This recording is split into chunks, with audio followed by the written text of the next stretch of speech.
ক্রিকেটের রাজকীয় ফরম্যাটে বাংলাদেশের জয়ই যেখানে আনন্দের উপলক্ষ, সেখানে ইনিংস ব্যবধানে জয় তো প্রাপ্তির ১৬ আনা। টেস্ট ফরম্যাটে রজত জয়ন্তী পার করা বাংলাদেশ সিলেটে সফরকারী আইরিশদের ৪ দিনে ইনিংস ব্যবধানে হারিয়ে আনন্দের মাত্রা আরও বাড়িয়েছে।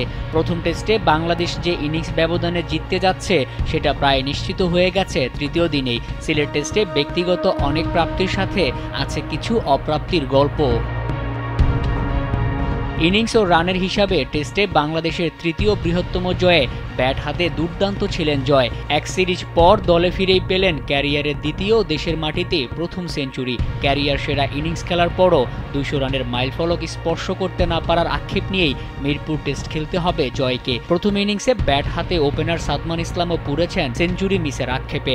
১ বছর আগে টেস্টে সেঞ্চুরি পাওয়া মুমিনুল হকও আউট হয়েছেন ৮২ রান করে। ব্যাটিং স্বর্গে সেট হয়েও তাই নিজেদের মাইলফলকের অপ্রাপ্তি নিয়ে ফিরেছেন মুমিনুল ও সাদমান।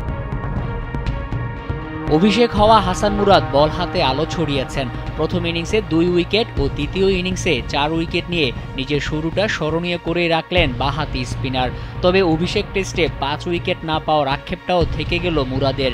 সিলেটে প্রথম ইনিংসে ৫৮৭ রানের পাহাড় গড়লেও ব্যাট হাতে আলো ছড়াতে পারেননি মুশফিকুর রহিম।